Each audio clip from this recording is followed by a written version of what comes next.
I'm gonna give you one of these to fit into frame. Just spread those legs a little. Happy New Year, everyone. I hope you all had a great New Year's Eve. I know I did. L&M, can you do something for me?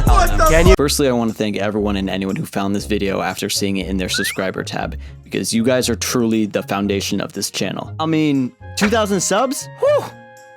Whew! Thank you for that, by the way. I want to start off this new series because I want to talk a little bit more about the most popular songs in this country, the good and the bad. At the start of every month, we're going to take the top 20 songs on the Billboard Hot 100 and we're going to rank them from worst to best. If you're not familiar with the Hot 100, Billboard takes the 100 most statistically popular songs in the country and ranks them weekly. This data comes from a song's streams, sales, radio play, YouTube, anything and anywhere you can find the song. They tally up all those numbers, they adjust them accordingly, and then they rank them. Before we get into the list, I'd actually like to thank our sponsor, the subscribe button. Oh, fuck me! Click it right now if you want to see this series more in February, or just more of this, or maybe more of her. I got a lot of videos about her. Look at that. Woo! We are going to take a look at the week of January 13th's list. Here it is right here. Okay, this is what we're working with. If you look closely, you'll notice that a lot of these songs are leftovers from the year of our Lord 2023. Like a lot of them, starting with... When you're tasting what he's drinking, are you thinking about me? Coming up. Okay, so last year... Last night we let the liquor talk. I can't remember everything. God damn it. Okay, so... in the previous year, I had the misfortune of learning who Morgan Wallen was. I had no idea these songs were that big. Both of these songs have been on the chart for nearly 50 weeks, and you could have fooled me because I did not find myself listening to these songs until I looked at the top 100 songs of 2023, and I didn't know what number one was. Country certainly isn't my favorite genre, especially like pop country that tries to add these hip-hop instrumentals in there too. Why does it sound like this? Stop it. Both of these songs practically do the same thing. I mean, they talk about drinking, they talk about an ex that you're not really over yet. I mean, this guy talks about women with like less complexity than someone my age. The last person you need to be hanging around is fucking Drake. He's only gonna make that worse. I bet it must be confusing to be outside the US and hearing that this song made it to the #1 song of last year. I'm tired of it. I'm sure you are too. You can go bathe in your money for a while. You enjoy it. I was gonna say you deserve it, but I can't confidently say that. This kind of sounds like a remix the DJ made on set. Like he was doing this during a live concert and then Jack Harlow just kind of freestyled over it. And it'd be pretty fire if that was the case, but this is a professionally recorded song that probably took some time. Maybe 2 hours. Whoa. Jack does a fine job on this track. I don't actually mind his style too much, but I need more than that if the instrumental is going to do so little. First Class does a very similar thing to this song, but that song feels so much less gross. Like this song just feels rancid. I need to bathe myself. Where's my washcloth? Where's my bar of soap? At least the song is very, very, very short. I can buy myself flowers. I tried and failed twice to record this part of the video because I got a little too emotional and incoherent. So instead of telling you the story of why the song is so bad to me, I'm just going to write it out and you can read at your own discretion. I hope this makes sense. I hope it does it justice. The song is a little ruined for me at this point. All right, next song. I feel like this is just a nothing song. Like it's just a leftover track. All right, we're not expecting much out of this, are we? There's a couple sharp lines in there, but just like so many other Taylor Swift songs, there's really only those couple lines. The rest are just like throwaway or filler. Of course, there's some exceptions to that rule, specifically this album. But like, this track is big because she's big right now. People are listening to it not because the track is good, they're listening to it because it's her. Radio is putting it on the radio because it's her, because they want to just keep up with the Taylor Swift stuff. I mean, like, there's better tracks she has. There's better tracks on this list from her. You can't exactly stuff mediocrity down people's throats. They're going to eventually spit it back up. Some version of you that So one thing I noticed about last year's top 100 tracks of 2023 is that there was a lot of country. There was like over 25 tracks that were in some way country. You know, last time I looked at the list in detail was 2021, and there was about 14 tracks on there that were country. What is going on? I don't know what's happening down there. What you guys doing? Actually, this song's not from down there. This is a Vermont man, the Vermont country, my neck of the woods. You know, the song's not offensive. It doesn't really hurt me, but it doesn't really help me either. I mean, it's from Vermont, like I said. A&W in Vermont. Everybody eats. My favorite channel. Everyone should subscribe.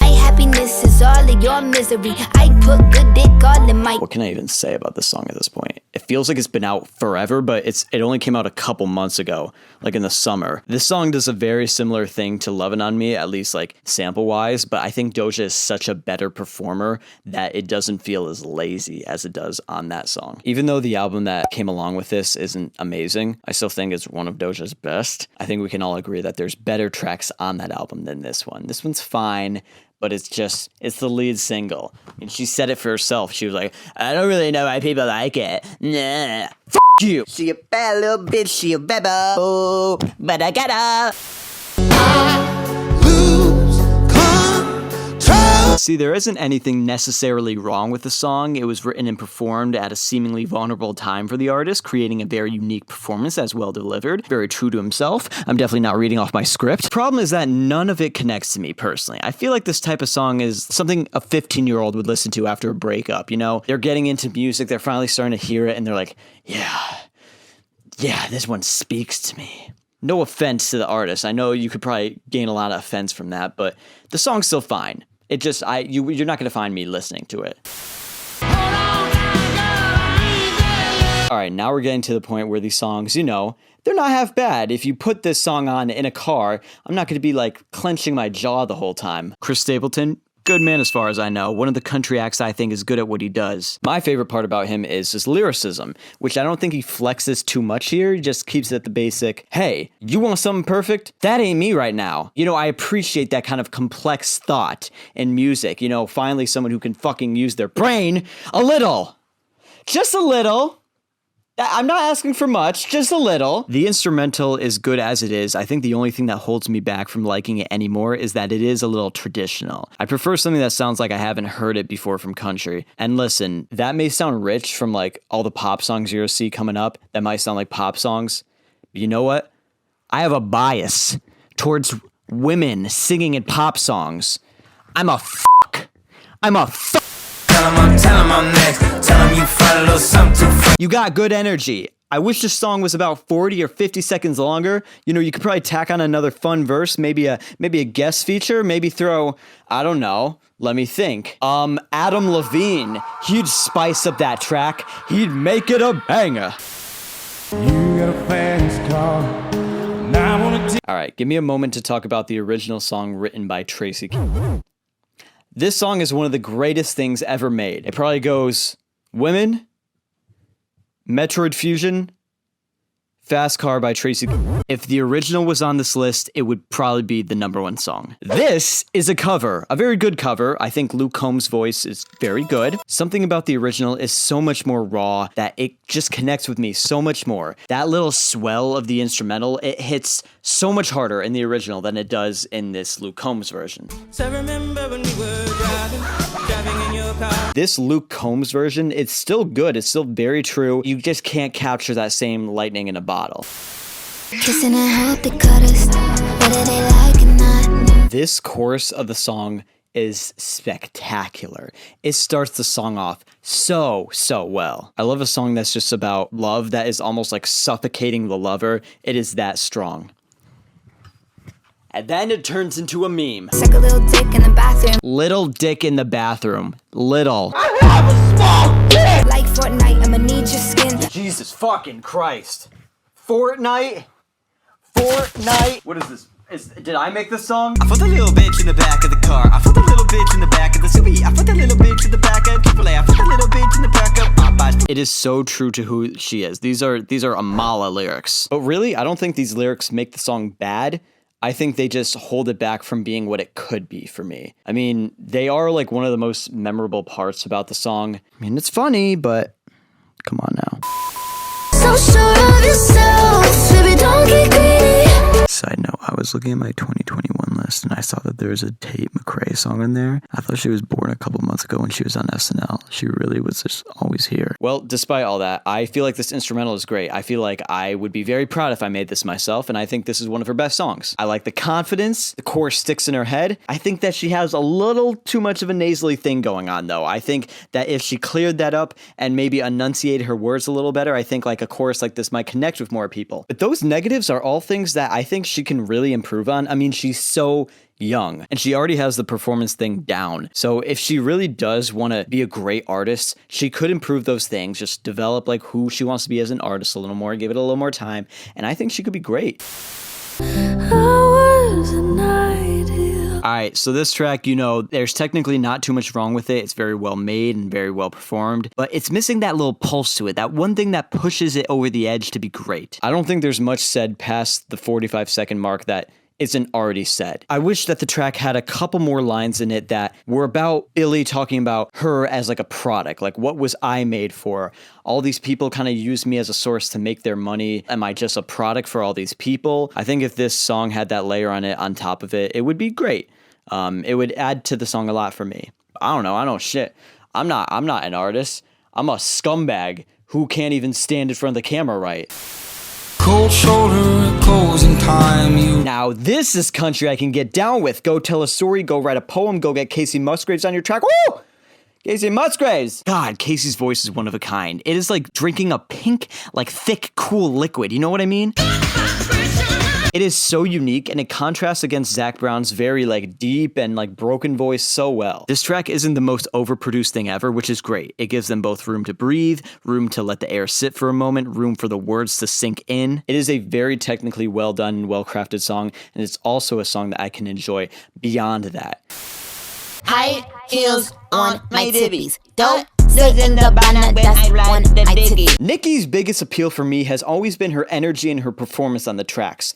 And she is just carrying this instrumental with her performance here. I mean, just listen to this instrumental on its own. It's whatever. I don't think many people would remember it. Throw Nicki on it though, boom, you're in the top 20. She has so many good and memorable lines that they just stick with you after the first listen. I mean, there's a reason that second verse is kind of viral right now. Another side note, the first time I heard this track, it was from this TikTok my girl sent me of Zara Larsson like shaking her little ass to it, and honestly, it may have made the track a little better for me. I'm not gonna lie.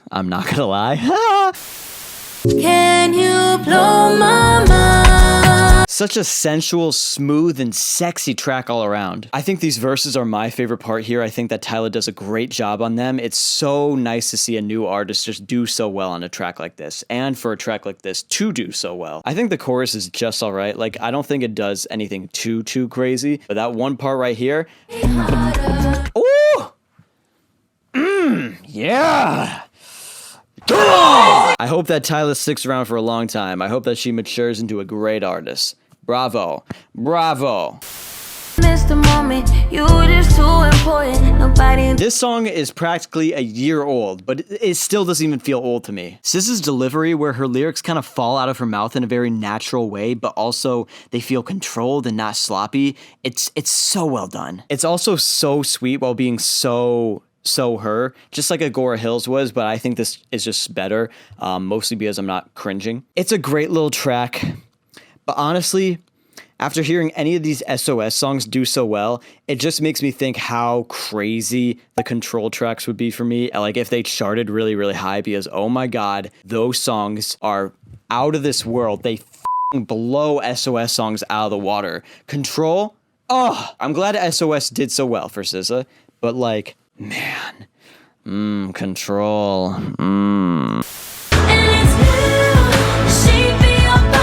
Alright, if Taylor continues to make pop music, this is the direction I want her to continue to go in. Grand, unapologetic bangers that feel like they are the most important thing in the whole world. I'm very glad this track did as well as it did so far after being first released. Like, I can only imagine how this would feel as a Taylor fan. It'd probably feel like if like Perfect Places just randomly started to blow up. Like, if that happened, I'd probably cry. It should probably go away, like, soon. It is the dead of winter. It does not hit like it used to, but still. Great song. I would choose something like this over Karma any day.